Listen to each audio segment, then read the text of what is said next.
Hello, happy Easter Friday.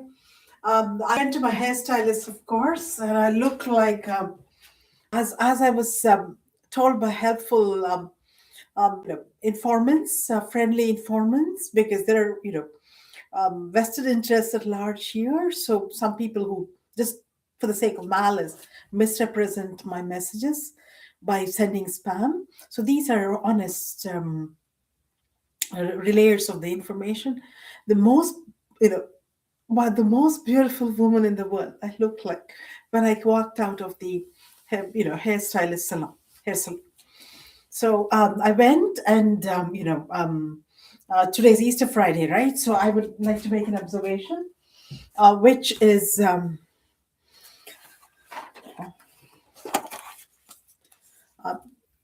sort of related to Jesus Christ. You all know that, his ascension, he was resurrected on Easter Friday.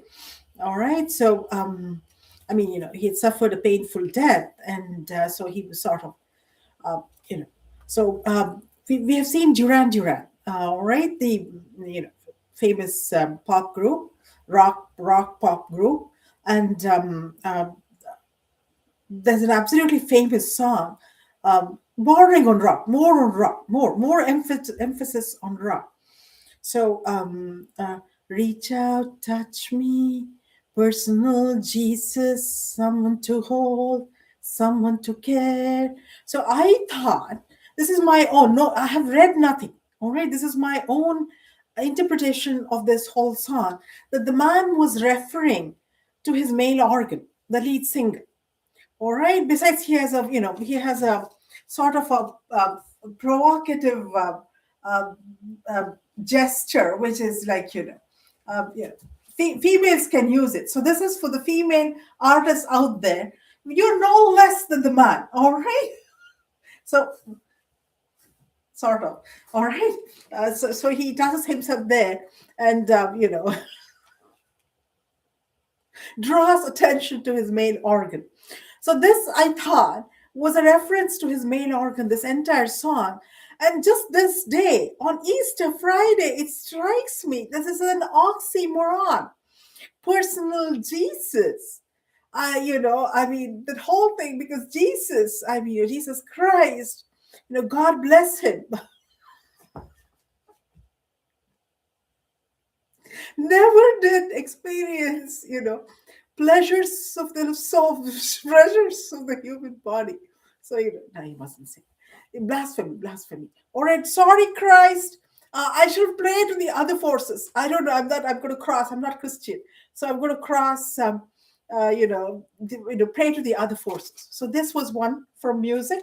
Cinema. You've all seen A Fish Called Wanda. If you haven't, you should see it. All right, it's a really good, entertaining movie, but it doesn't end well. But I'm spoiling it again. The whole creativity in the plot rests on the fact that the hero, played by Kevin Kline, and the heroine, played by Jamie Lee Curtis, are in love, and are in love, and there's more to the story. So she is turned on by Italian, all right, when they make love. So Kevin Kline, sings in opera style, Pasta Primavera, pizza, fettuccine, and and he makes love to her. So that way, I have this whole tea bag. It's a green tea blend, Cleopatra's Night. So Cleopatra, following the same principle of Jamie Lee Curtis, talks in the same way when, obviously Mark Antony made love to her, right? We don't know anything. We don't know any better. Her own life, Shakespeare kept it hidden from us. The movie speculated on it, but there are snakes, so I don't want to see Elizabeth Taylor and Richard Burton in the movie, or anyways. So this is Cleopatra, all right. On her night, on Cleopatra's night, meat hummus, falafel sandwich, couscous rice. veggie kebabs, Kalila, baklava, Mark Antony. You are the man for me, mightier than Julius Caesar on the battlefield. Egyptian key,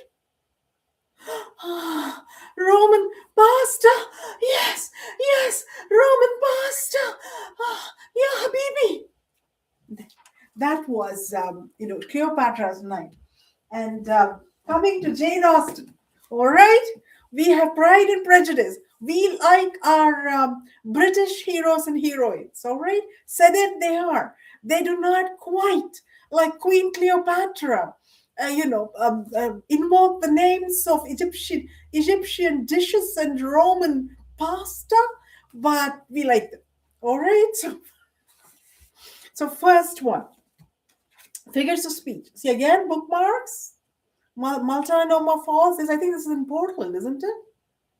Yeah, Multnomah Falls, Portland. So the I have it marked down this time. So this is Mr. Bennett, and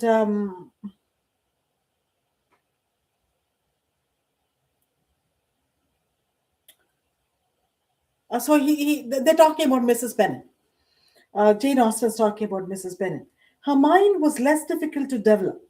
She was a woman of mean understanding, little information, and uncertain temper. So, this is an antithesis, the juxtaposition of contrasting ideas. So the whole three of them are antitheses, which is usually used in poetry, I think, or can be used in prose too. So, that is one. Two is mark this one. Two is here.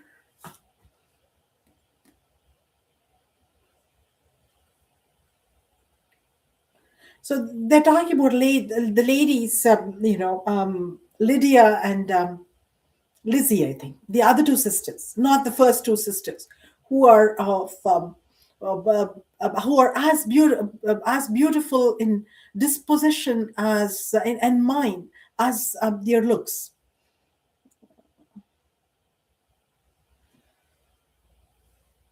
So this is an oxymoron. So they were wont to think well of themselves and meanly of others. So this is an oxymoron. All right, so opposites.